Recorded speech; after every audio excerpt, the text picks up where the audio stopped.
추석 연휴 전주라서 많이 안 오실 줄 알았는데 생각보다 너무 많이 오셔서 또 많은 은혜를 받기를 소망합니다. 1, 2 여전도의 헌신 예배를 준비하면서 정말 많은 걱정과 고민을 하게 되었습니다.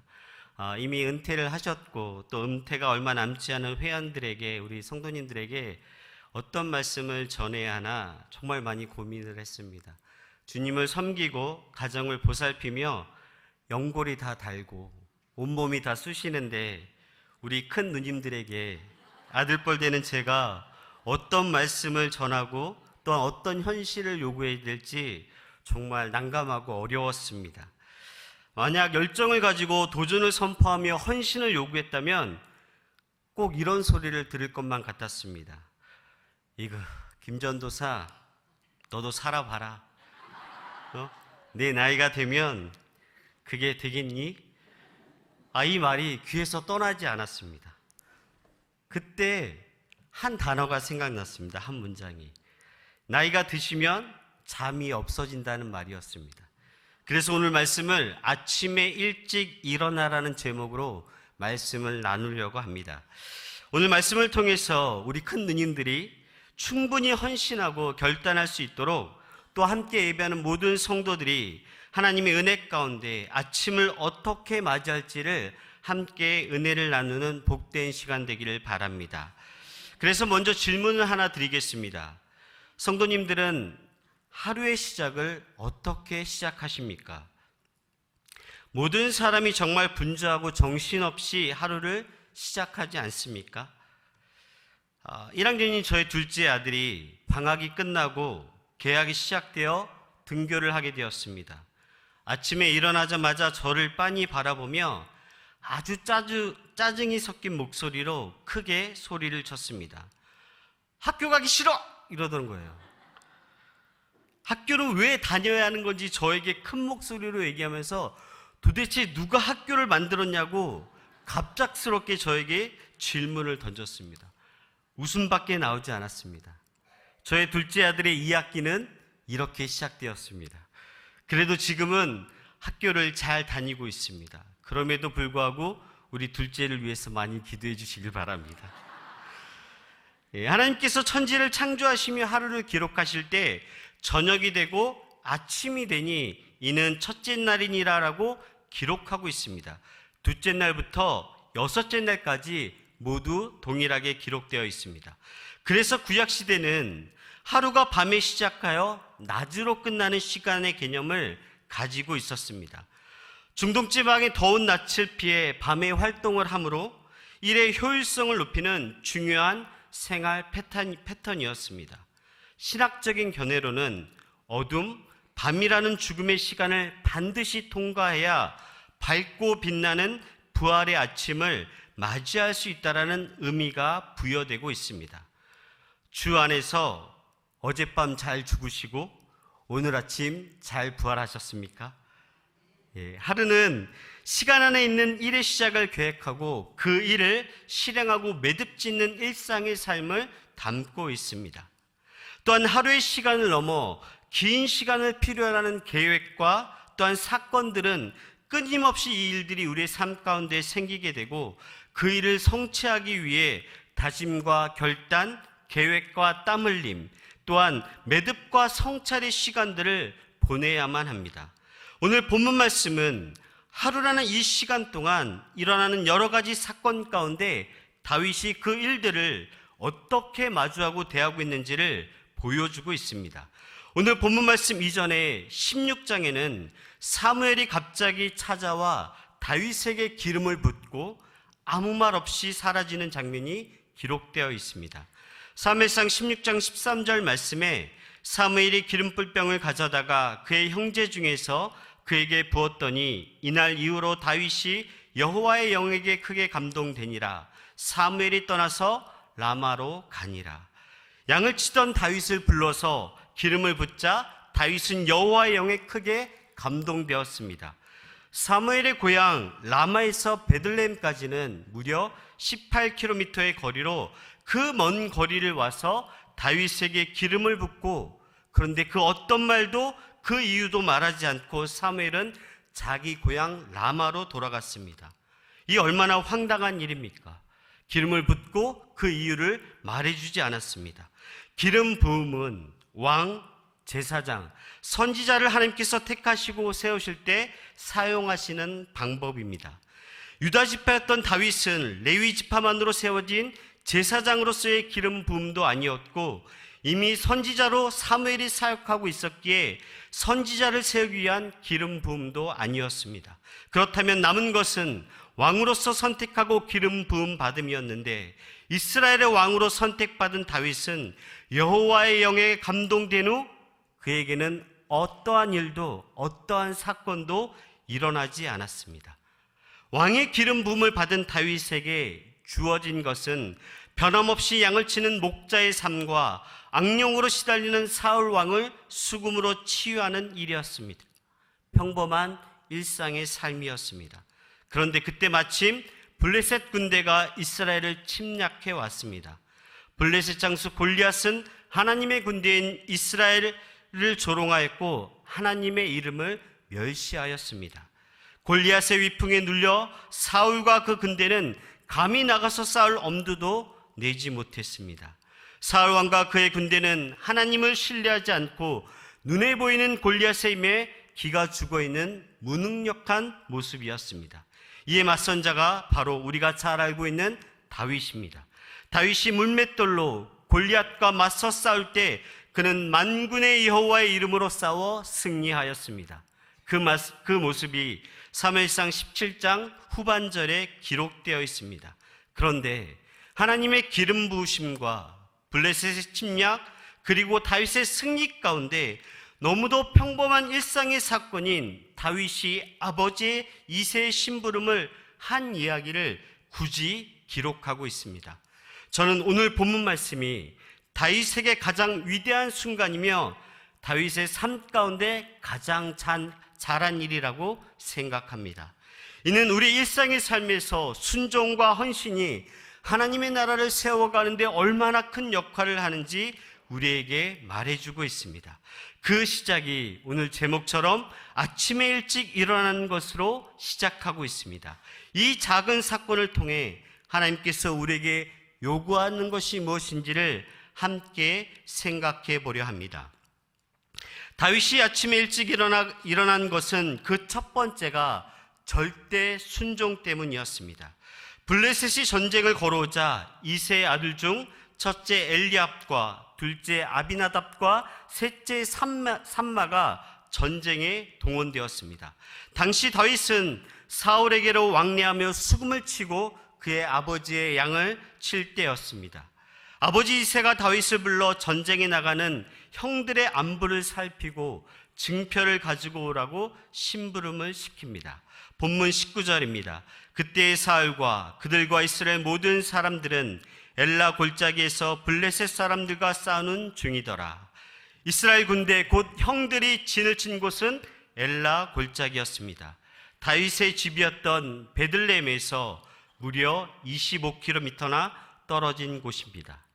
우리 신성교회를 기준으로 하면 동쪽으로는 경기도 마석, 서쪽으로는 김포공항, 남쪽으로는 판교역, 북쪽으로는 경기도 양주역까지 걸어가는 거리입니다. 거리도 거리이지만 아버지 이새가 다윗의 손에 들리게 한 양식은 형들에게 줄 곡식 한 에바와 떡 10덩어리, 천부장에 줄 치즈 10덩어리로 그 무게가 무려 30kg이나 되었습니다. 그런데 다윗은 아버지의 이새의 이 심부름에 어떠한 토도 달지 않았습니다. 다윗은 아침에 일찍이 일어나서 아버지의 심부름에 온전히 순종하며 30kg의 짐을 지고 25km의 먼 길을 출발하였습니다. 결코 쉬운 심부름이 아니었습니다. 제가 만약에 다윗이었다면 왜 나를 시킬까? 형들도 많은데 아마 밤새도록 끙끙 앓았을 것입니다. 전쟁에 나간 형 3명 말고도 4명의 형이 더 있는데 그러면 그 심부름을 시키고 그날 그 짐을 챙기면서 5만 가지 인상을 찌푸리며 투덜거렸을 것입니다. 왜 막내인 나에게 심부름을 시키는지 이해할 수 없는 얼굴로 잠 한숨 자지 못했을 것입니다. 제가 막내이기 때문에 이 기분을, 이 마음을 충분히 이해할 수 있었습니다. 그런데 다윗은 어떤 불만과 불평 없이 저녁에 짐을 챙기고 아침에 일찍 일어났습니다. 아침에 일찍 일어난 것은 아버지 심부름에 절대 순종으로 응답하는 다윗의 행위였습니다. 또한 다윗이 아버지의 심부름에 절대 순종할 수 있었던 것은 그는 일상의 삶에서 이미 훈련된 사람이었습니다. 사무엘이 이새의 집에 하나님의 기름의 붐을 사용될 때 이새의 7 아들들이 모두 집안에 있을 그때에 다윗은 홀로 들에서 아버지의 양을 지키는 자리에 있었습니다. 형들만 집에 있는 것에 대한 불평이나 불만하지 않았고 아버지 이새의 말에 순종하는 다윗이었습니다. 다윗의 절대 순종은 사울의 불순종과 대조를 이루고 있습니다. 사울 왕은 하나님께서 아말렉을 완전히 진멸하라는 말씀에 불순종하여 전리품을 탐하였고 그 전리품을 취한 죄를 백성에게 돌렸으며 하나님께 제사를 드리기 위함이라고 변명까지 늘어놓았습니다. 이에 사무엘이 사울에게 순종이 제사보다 낫고 듣는 것이 순양의 기름보다 나으며 불순종은 점치는 죄와 우상 숭배하는 같은 죄와 같다라고 책망하였습니다. 불순종으로 사울은 하나님께 버림을 받았습니다. 사울 왕과 다윗의 차이는 불순종과 절대 순종의 차이였습니다. 그렇다면 다윗도 우리와 똑같은 성정을 가진 사람인데 어떻게 그렇게 절대 순종하는 모습으로 이 말씀에 기록되어 수 있었을까요? 그 해답이 17절에 기록되어 있습니다. 이새가 그의 아들 다윗에게 이르되 지금 내 형들을 위하여 이 볶은 곡식 한 에바와 이 떡 10덩이를 가지고 진영으로 속히 가서 내 형들에게 주고. 다윗은 아버지 이새가 심부름을 시키는 이유가 전장에 있는 형들을 위함임을 정확하게 깨닫고 있었습니다. 한 사람의 순종은 반드시 공동체가 공생할 수 있는 유익을 주게 됩니다. 다윗이 아버지의 심부름에 절대 순종함으로 아버지와 형들이 연결될 수 있었고 공생의 문이 열리고 그 영역이 더욱더 넓어지게 되었습니다. 즉 하나님의 말씀과 주어진 삶의 절대적인 순종은 나를 위한 것뿐만 아니라 더불어 함께 살아가는 사람들과 하나님 안에서 공생의 삶을 살아가는 유일한 방법입니다. 우리 신성교회가, 우리 모든 성도들이, 무엇보다도 1, 2 여전도의 성도님들이 하나님의 말씀에 절대 순종하는 하나님의 사람들 되기를 소망합니다. 이를 통해 우리 부모와 내가 연결되고 나와 나의 자녀들이 연결되고 장년과 청년 그리고 그 다음 세대가 순종으로 연결되는, 그래서 주 안에서 공생하는 공동체가 되기를 간절히 바랍니다. 다윗이 아침에 일찍이 일어난 것은 두 번째로 책임감 때문이었습니다. 다윗은 아버지가 심부름을 시킨 그날 그 밤에 형들과 천부장에게 줄 양식을 미리 준비하였습니다. 그리고 아침에 일찍이 일어나 양식을 챙겨 출발하였습니다. 20절 말씀에 다윗이 아침에 일찍이 일어나서 양을 양치는 자에게 맡기고 이새가 명령한 대로 가지고 가서 진영에 이른즉 마침 군대가 전쟁에 나와서 싸우려고 고함치며. 아침으로 해석된 히브리어 보케로는 해가 떠오르는 여명의 시간, 곧 새벽을 뜻합니다. 거리가 25km면 약 6시간에서 7시간이 소요되는 거리입니다. 새벽에 일찍 일어나 출발해야 중동의 뜨거운 태양빛을 피해 도착할 수 있었고 형들의 점심시간 식사 시간을 맞출 수 있었습니다. 그뿐만이 아니었습니다. 다윗은 양을 치는 목자였기에 아버지의 심부름을 다녀오는 동안 양들의 먹이와 지키고 보호할 일들을 챙기기 위해 새벽에 일찍이 일어났습니다. 집에는 여전히 4명의 형들이 있었지만 아버지의 양들에 대한 안위를 생각하는 아들은 다윗밖에 없었습니다. 다윗은 엘라 골짜기로 출발하기 전 아버지의 양들을 그동안 함께 양을 지켰던 자들에게 맡기고 출발할 정도로 책임감이 강한 사람이었습니다. 다시 한번 이 장면을 묵상해 보면 제가 만약에 다윗이었다면 저는 새벽 일찍이 일어난 것만으로도 만족했을 것입니다. 양은 아버지와 형들이 알아서 하겠지라는 마음으로 이미 출발하고 말았을 것입니다. 그런데 다윗의 책임감은 그의 일상의 삶에서 언제나 하나님 앞에서 살아가는 모습이었습니다. 전장이었던 엘라 골짜기에 도착했을 때 다윗은 손에 들고 있던 양식들을 짐을 지키고 있는 자의 손에 온전히 전달하였습니다. 22절 말씀에 다윗이 자기의 짐을 짐 지키는 자의 손에 맡기고 군대로 달려가서 형들에게 문안하고, 천부장에게 줄 치즈 10덩이를 보급병에게 온전히 맡기고 형들이 있는 곳으로 달려가 아버지가 기다리는 형들의 안부를 먼저 확인하였습니다. 무거운 짐을 지고 그 먼 거리를 걸어와 아버지의 심부름을 했다는 것을 사람들과 형들 앞에서 생색내지 않았습니다. 또한 다윗은 목자로서의 아버지 양을 돌볼 때도 사자와 곰의 입에서 양들을 지키며 책임을 다하였습니다. 주어진 일에 크고 작음에 상관없이 책임감을 가지고 모든 일에 임했던 사람입니다.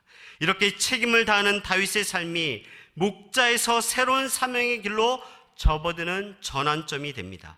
사무엘을 통해 기름 부음을 받은 다윗이 이제 왕으로서 하나님의 기름 부으심의 섭리 가운데 온전히 쓰임받는 첫걸음을 띄게 됩니다. 20절과 22절에 맡기다의 히브리어 나타시는 버리다라는 뜻을 갖고 있습니다. 더욱더 완전히 버린다는 뜻을 가지고 있습니다. 다윗이 크고 작은 일에 상관없이 책임을 다하자 목자의 일을 버리고 하나님이 기름 부어 왕으로 세우신 섭리가 이제 시작되고 있음을 우리에게 가르쳐주고 있습니다. 새로운 일의 시작은 지금 맡겨진 일에 책임을 다하는 것입니다. 여호와의 영에 감동되었을 때 그는 여전히 목자의 일을 하였고 수금으로 사울의 왕을 위로하였으며 아버지 이새의 심부름을 하는 평범한 사람이었습니다. 하지만 다윗은 맡겨진 모든 일에 크고 작음에 상관없이 모든 일에 책임감을 가지고 살아감으로 하나님의 기름 부음의 뜻이 그의 삶 가운데 하나씩 이루어지기 시작하였습니다. 사랑하는 성도 여러분, 1,2여전도의 우리 회원 여러분, 반복되는 주의 일과 주어지는 일과 또한 크고 작음의 어려움을 겪게 되는 것이 믿음의 생활입니다. 하지만 그럼에도 불구하고 하나님께서 맡겨주신 일을 책임을 다하여 하나님 앞에 걸어간다면 하나님께서 또 다른 사명과 소명으로 하나님께 온전히 쓰임받을 것을 확신합니다. 내게 주어진 일, 크고 작음에 상관없이 다윗과 같이 모든 일에 책임을 가지고 나아가는 모든 성도들 되기를 바랍니다. 책임을 가지고 하나씩 주의 말씀에 순종할 때 하나님께서는 나를 부르신 그 섭리와 계획이 우리의 삶 가운데 온전히 이루어질 것을 다시 한번 확신합니다. 마지막으로 다윗이 아침에 일찍이 일어남으로 그는 분별력을 얻을 수 있었습니다. 다윗이 아침에 일찍이 일어나 전쟁에 도착해 짐을 맡기고 형들의 안부를 확인하는 순간 그의 귀에 상상할 수 없는 소리가 들렸습니다. 23절 말씀에 그들과 함께 말할 때 마침 블레셋 사람의 싸움 돋는 가드 사람 골리앗이라 하는 자가 그 전열에서 나와서 전과 같은 말을 하며 다윗이 들으니라.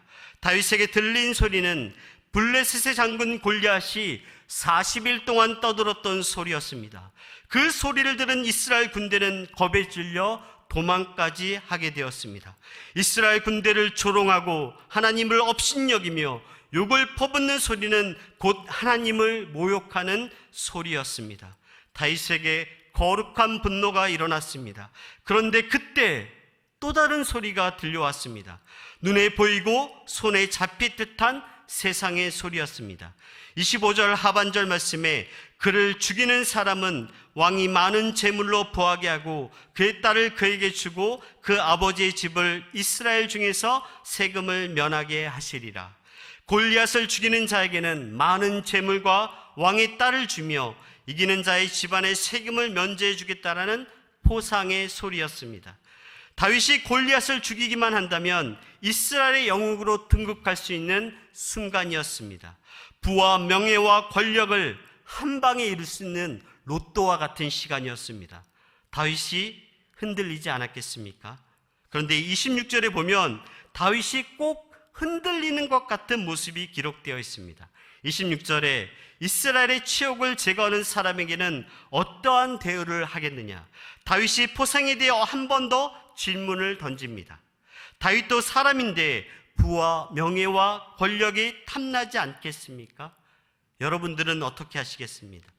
여러분 같으면 이 생명을 다해서 그 부와 명예와 권력을 차지하시겠습니까? 이에 대한 다윗의 대답이 사무엘상 18장 18절에 기록되어 있습니다. 골리앗을 죽인 다윗에게 사울 왕이 자신의 딸을 주는 장면입니다. 다윗이 사울에게 이르되 내가 누구며 이스라엘 중에 내 친족이나 내 아버지의 집이 무엇이기에 내가 왕의 사위가 되리까 하였더니 사울 왕이 그의 딸을 다윗에게 주려 할 때 다윗은 사울에게 이렇게 말했습니다. 제가 누구이며 저희 집안이 감히 왕의 사위가 될 수 있겠습니까? 정중히 사양하겠습니다. 다윗이 골리앗을 죽여 승리한 후 그는 단 한 번도 포상에 대해 언급하지도 않고 그것에 관심도 없었습니다. 하나님을 향한 사랑과 이스라엘 동족이 된 연민과 세상의 소리가 가득할 그 세상 소리 가운데 다윗에게 또 다른 소리가 들리기 시작하였습니다. 28절 말씀에 큰형 엘리압이 다윗이 사람들에게 하는 말을 들은지라 그가 다윗에게 노를 바라여 이르되 내가 어찌하여 이리로 내려왔느냐? 들에 있는 양들을 누구에게 맡겼느냐? 나는 내 교만과 내 마음의 완악함을 아노니 내가 전쟁을 구경하러 왔도다. 큰형 엘리압이 다윗을 꾸짖고 책망하는 소리였습니다. 아버지의 심부름으로 베들레헴에서 엘라 골짜기까지 내려온 것을 책망하였고 그동안 목자로 책임감 있게 살았던 모습까지 부인당했습니다. 분수도 알지 못하고 교만하여 전쟁을 구경하러 왔다고 화를 내었습니다. 주어진 상황에 절대 순종하였고 책임감을 가지고 살았던 삶이 한 가족이었던 형에게 한순간에 부정을 당하고 말았습니다.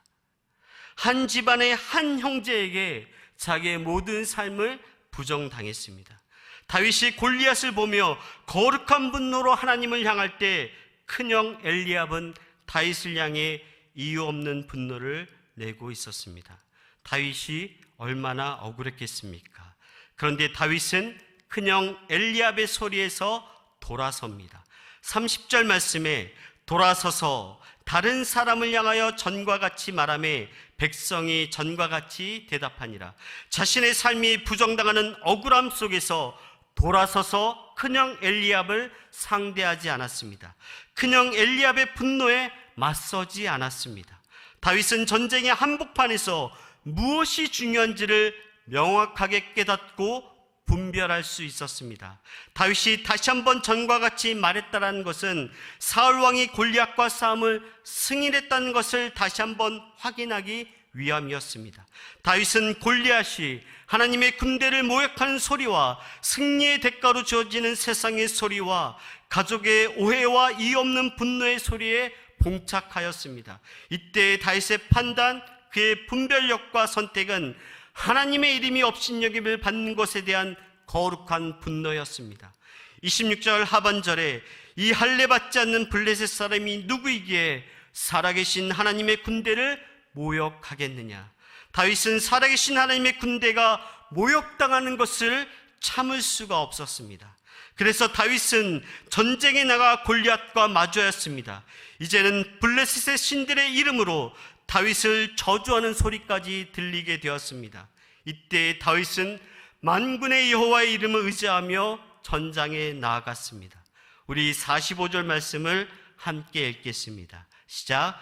다윗이 블레셋 사람에게 이르되 너는 칼과 창과 단창으로 내게 나와 오거니와 나는 만군의 여호와의 이름 곧 내가 모욕하는 이스라엘 군대의 하나님의 이름으로 내게 나아가노라. 아멘. 다윗은 만군의 여호와 이름을 의지하는 분별력과 결단력으로 하나님 앞에 온전히 설 수 있었습니다. 그렇다면 아침에 일찍 일어난 이 행위와 분별력과 무슨 연관성이 있겠습니까? 오늘 말씀의 제목에 그 해답이 있습니다. 아침은 좀 전에 말씀드렸듯이 새벽을 뜻한다는 말입니다. 그런데 일찍이 일어난다는 이 히브리어 샤캄은 굽히다라는 뜻이 있습니다. 그것도 신체 중에 그 자신의 어깨와 목을 굽힌다라는 뜻이 있습니다. 이 모습을 상상해 보면 그는 아침에 일찍 일어나 하나님께 기도하며 그의 어깨와 목을 굽혔다라는 것을 알게 됩니다. 즉 다윗이 아침에 일찍 일어났다는 것은 새벽에 목과 어깨를 굽혀 하나님께 기도했다라는 뜻입니다. 다윗은 새벽에 일찍 일어나 자신의 몸을 하나님께 굽히며 자기에게 주어진 모든 말씀에 순종하였고 자기에게 주어진 모든 일에 책임감을 다하여 하나님께 온전히 나아갔습니다. 주어진 상황에 절대 순종하며 삶의 모든 순간에 책임을 다하고 하나님만을 의지할 수 있는 분별력을 달라고 하나님께 무릎을 꿇고 어깨와 목을 굽히며 하나님의 은혜를 간구했던 것입니다. 오늘 헌신 예배를 드리는 1-2여전대 성도 여러분, 만약 오늘 말씀처럼 30kg의 무거운 짐을 들고 25km의 먼 거리를 보낸다면 가시겠습니까? 저와 함께 가시겠습니까? 지금 맡겨진 일에 크고 작음에 상관없이 책임을 다하여 완수하실 수 있겠습니까? 세상의 수많은 소리에 흔들리지 않으며 하나님만을 의지하며 하나님의 영광만을 위해 사시겠다고 결단하시겠습니까? 대답이 없으시죠? 나이도 있고 체력도 부족하니 순종, 책임, 분별하는 것이 결코 쉽지 않을 것입니다. 그러나 새벽에 일찍 일어나 목과 어깨를 하나님께 굽힌다라면 하나님께서 힘과 능력으로 하나님의 말씀에 순종할 수 있는 지금도 여전히 다윗과 같은 믿음의 삶을 살아가실 수 있을 것을 확신합니다. 창세기 22장 3절 말씀에 아브라함이 아침에 일찍 일어나 나귀의 안장을 지고 두 종과 그의 아들을 이삭을 데리고 번제에 쓸 나무를 쪼개어 가지고 떠나 하나님이 자기에게 일러주신 곳으로 가더니 아브라함이 이삭을 번제로 드리기 위해 모리아 산으로 출발할 때 아브라함도 새벽에 일어나 목과 어깨를 하나님께 굽혀 기도하였습니다. 순종과 책임과 분별력이 필요했기 때문입니다. 창세기 28장 18절에서 19절 말씀에 야곱이 아침에 일찍이 일어나 베개로 삼았던 돌을 가져다가 기둥으로 세우고 그 위에 기름을 붓고 그곳 이름을 베델이라 하였더라. 이 성의 옛 이름은 루스더라. 야곱이 형 에서를 피해 삼촌이 있는 밧단 아람으로 도망하였습니다. 그 거리가 무려 800km나 되었습니다. 그가 사흘 길을 도망하여 지쳐 쓰러져 하나님을 만난 곳이 베델입니다. 야곱이 베델에서 하나님을 만난 후 취한 행동이 새벽에 일찍 일어나 목과 어깨를 굽혀 하나님께 기도하였습니다. 사랑하는 성도 여러분, 하루의 시작을 어떻게 시작하시겠습니까? 하루를 시작하는 새벽에 나의 목과 어깨를 굽혀 함께 하나님께 기도하지 않겠습니까? 주어진 상황에 절대 순종하기 위하여 일에 크고 작음에 상관은 없이 책임을 다할 수 있도록 하나님만을 의지할 수 있는 분별력을 얻기 위해 새벽을 깨우고 하나님께 엎드리는 그 믿음을 하나님께서 우리에게 요구하고 계십니다. 아멘이십니까? 아멘 하셨습니다. 내일 새벽 예배 때 꼭 뵙겠습니다. 우리 1-2여전대 그리고 모든 성도님들이 하나님께서 여명이 밝아오는 이른 새벽 우리를 만나시기 위해 오늘도 지금도 기다리심을 바라보며 함께 어깨와 목을 굽혀 하나님께 기도하는 모든 성도들 되기를 간절히 소망합니다. 기도하시겠습니다. 신실하신 하나님, 다윗과 같은 일상의 삶에서도 하나님의 말씀에 불순종하였고 나에게 맡겨진 일에 불평과 불만하였으며 하나님의 뜻을 분별하지 못하여 세상의 소리에 너무도 많이 무너졌습니다.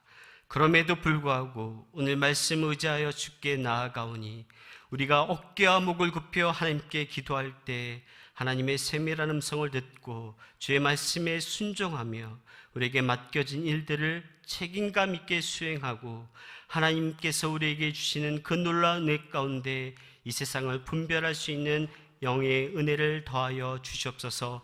오늘 헌신 예배를 드리는 1, 2 여전도의 성도님들에게 성령 충만함을 허락하여서 이 시대의 다윗과 같이 하나님께 쓰임받는 귀한 일꾼들 될 수 있도록 역사하여 주시옵소서. 감사드리며 예수님의 이름으로 기도드립니다. 아멘.